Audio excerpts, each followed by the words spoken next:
Je vous l'annonçais dans les titres et dans le dénouement total, manque de personnel qualifié, plateau technique vétuste. La visite du maire a été l'occasion pour le personnel de souligner ces mots dans cette correspondance de Solibou Ramadabo.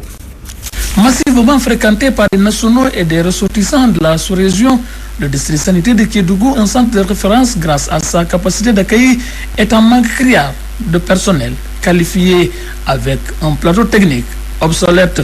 À la maternité où nous sommes rendus, c'est le calvaire. Si un manque de personnel, le centre de référence pour Kédougou va disposer d'un gynécologue. Nous n'avons pas de gynécologue, nous n'avons pas de pédiatre, nous n'avons pas de service de réanimation. Et pourtant, il y a de réels problèmes de réanimation qui sont là. Il y a ces temps-ci, nous avons des cas d'ictères. Des cas d'ictères, les ictères qui nous viennent de la sous-région, de la Guinée, du Mali, qui sont là. On ne peut pas prendre en charge véritablement ces malades parce que nous n'avons pas de service de réanimation. Donc, nous perdons ces genres de malades-là. Le centre de santé doit disposer de gynécologues, je vous dis bien, de pédiatres, de réanimateurs. Des médecins généralistes, nous en avons, mais nous n'avons pas de spécialité. Comme je l'ai dit tout à l'heure, pour le matériel qui se pose, nous avons des problèmes de lits. Heureusement, même le député maire vient de nous doter de quelques lits qui sont là. En visite inopinée dans ce district, Mamadou Aïssizé, maire de Kédougou, qui fait de la santé sa priorité, n'en revient pas et agit promptement. J'ai visité la salle d'accouchement que les gens sont ici, donc c'est une table que vous avez comme ça, mais ce n'est pas ça une table d'accouchement. Mais Inch'Allah, donc je vous promets de vous offrir une table d'accouchement moderne. Toutefois, il promet de renforcer l'équipe médicale dans l'espoir d'améliorer leurs conditions de travail.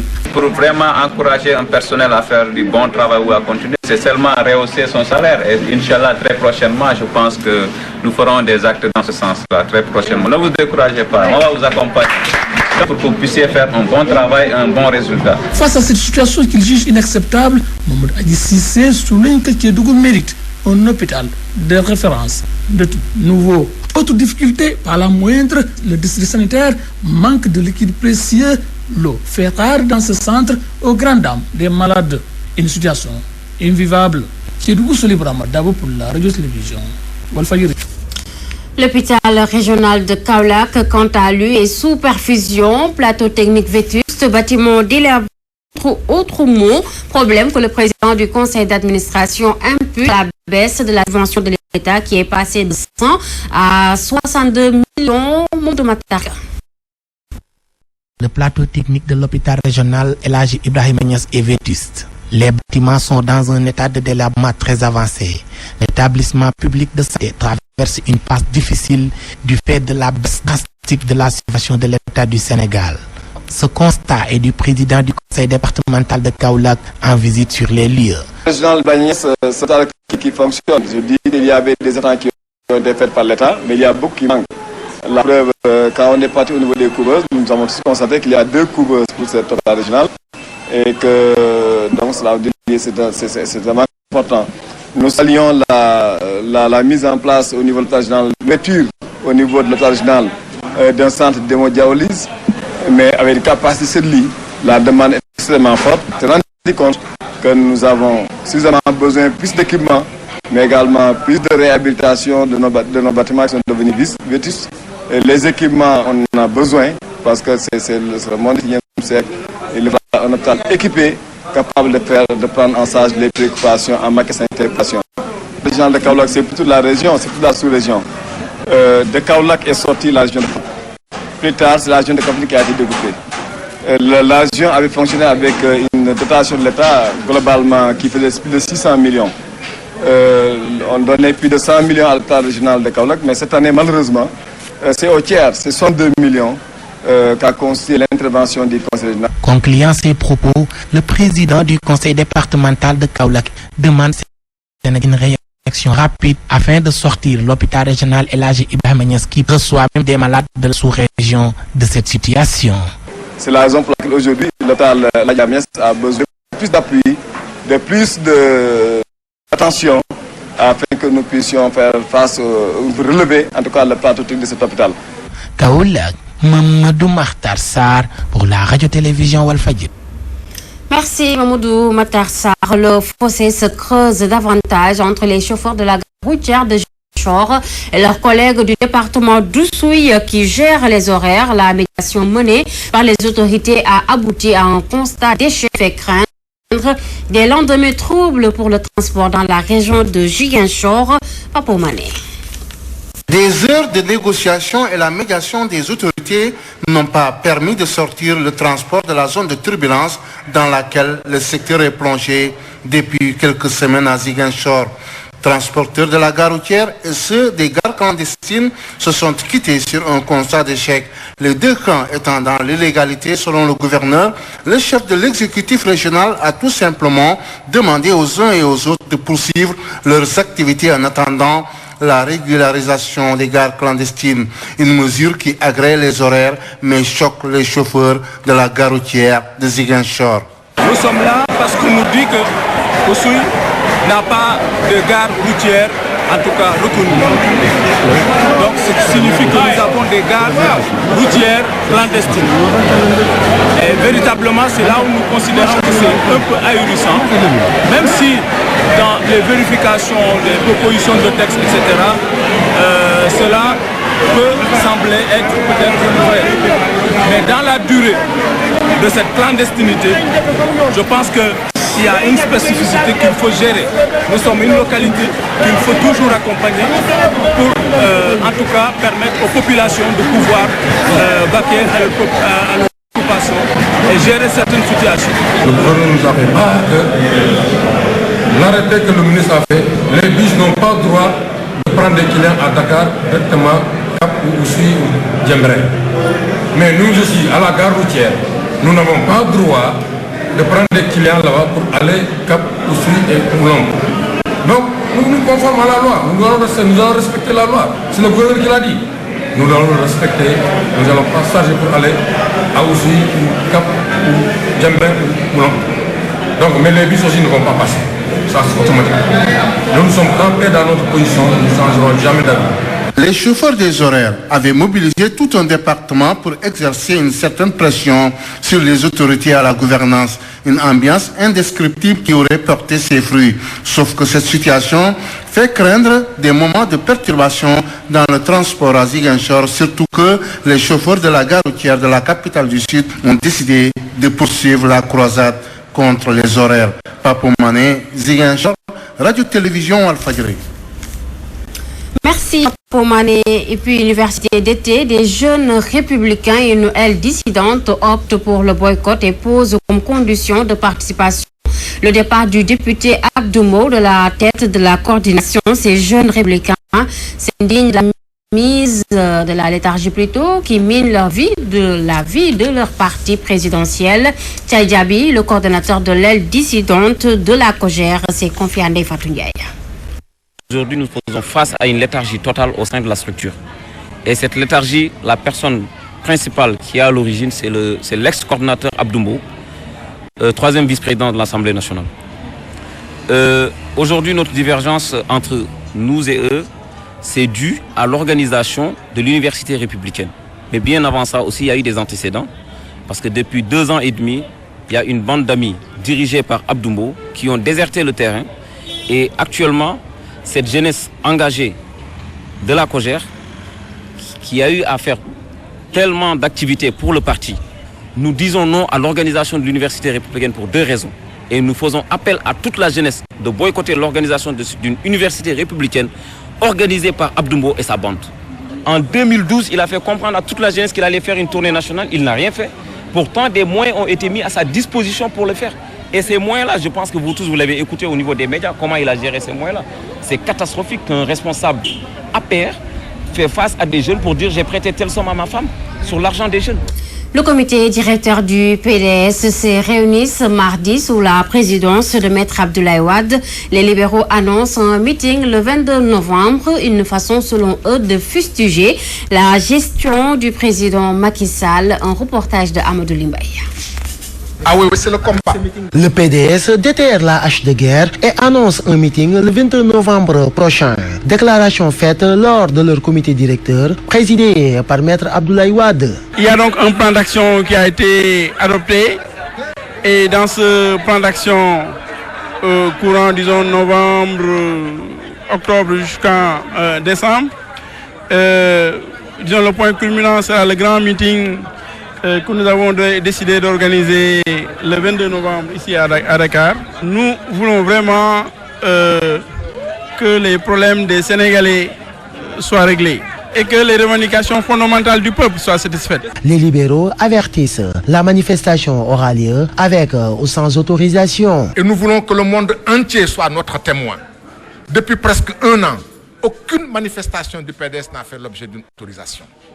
Et nous voulons qu'ils sachent que cette manifestation sera présidée par Abdoulaye Wade lui-même. Et Abdoulaye Wade, en tant qu'ancien président de la République, n'acceptera pas la violence, d'où qu'elle vienne, même la violence d'État. Donc nous exercerons nos droits, que ça plaise ou que ça ne plaise pas à Macky Sall. Évoquant le procès de Karim Wade, les libéraux estiment que c'est un dossier vide qui ne vise qu'à neutraliser les responsables du PDS. Tout le monde sait que ce dossier, comme on a dit, a fait pichit. Il n'y a absolument rien. L'accusation est incapable de prouver quoi que ce soit. Karim Wade n'est pas propriétaire du compte de Singapour. Karim Wade n'est pas propriétaire de l'argent d'Ibo Bourgi à Monaco. Karim Wade n'est pas propriétaire de AHS. Karim Wade n'est pas propriétaire de société appartenant à Bibo Bourgi. Aujourd'hui, Abdoulaye Wade ne peut même plus retourner chez lui au point E parce que la maison de Abdoulaye Wade au point E a été saisie. Et Macky Sall doit avoir honte d'avoir laissé faire une aussi grosse ignominie, la saisie de la maison de Abdoulaye Wade aujourd'hui qui est hébergée. L'ancien parti présidentiel dégage toute idée de rapprochement avec l'APR, actuel tenant du pouvoir.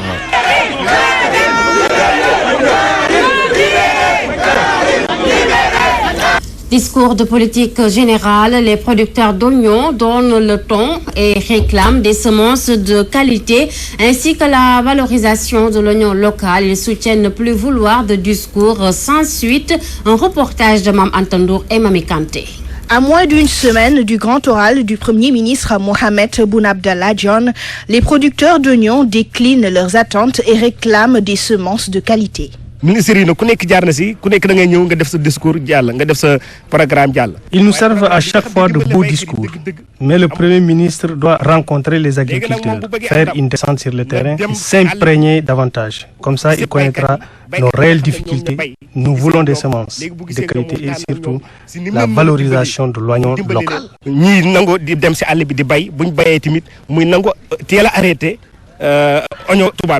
Les acteurs de l'agriculture disent en avoir assez des discours lus et rangés juste après aux oubliettes. Les politiques ne respectent jamais le contenu de leurs discours.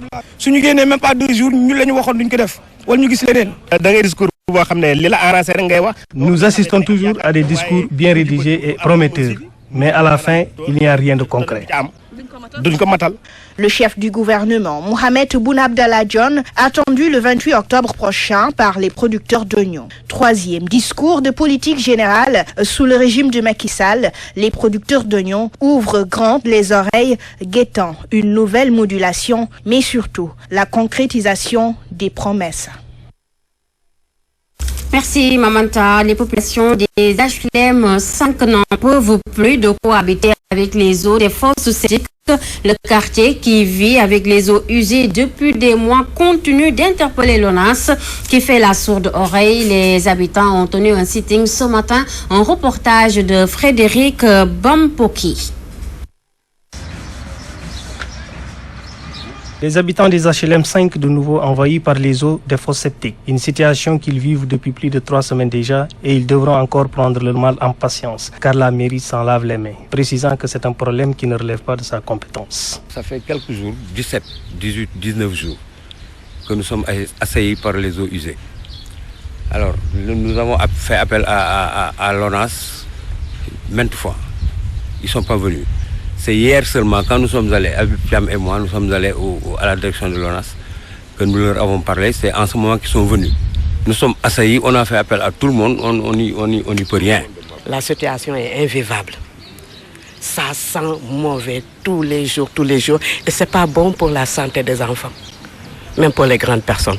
Donc nous, on n'ose même pas ouvrir ni porte ni fenêtre à cause de l'odeur. Des eaux qui ont privé les enfants de cette localité la jouissance de cette belle cour pendant un bon moment, n'est jusque-là proposée par les autorités compétentes. Depuis hier, ils nous promettent que ça partira aujourd'hui, ça partira demain, ça partira après-demain.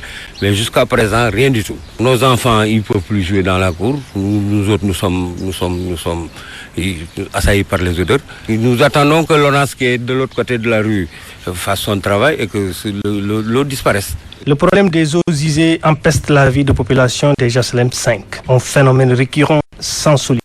L'ONAS fait la sourde oreille selon les habitants et la mairie a dégagé ses responsabilités. Direction Nouakchott, où les femmes sénégalaises restauratrices et mécaniciens qui gagnent leur vie réclament un fonds d'appui de l'État sénégalais. Ces derniers qui se disent laissés à eux-mêmes demandent plus de passion et de respect dans cette correspondance d'Aboukan. À Cuver, c'est un grand quartier résidentiel où prolifère le commerce des pièces détachées et des garages mécaniques. Ici vit une importante communauté sénégalaise. Aujourd'hui, cette communauté compte en son sein beaucoup de restauratrices et de mécaniciens qui jouent un grand rôle dans le développement économique et social de la Mauritanie. Dambodj est un mécanicien. Les difficultés qu'on vit en Mauritanie, c'est surtout rentrer à Rosso. Si tu rentres à Rosso, on a énormément de problèmes là-bas.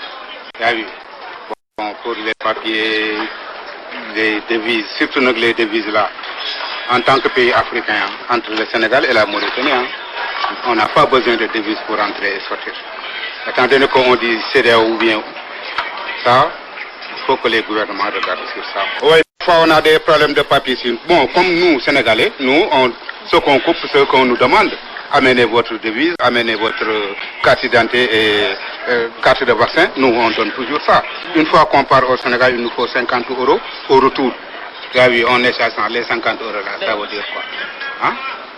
Ces hommes et braves femmes qui ont fui leur pays et qui gagnent honnêtement leur vie en Mauritanie déplorent malheureusement le manque d'attention du gouvernement sénégalais à leur égard.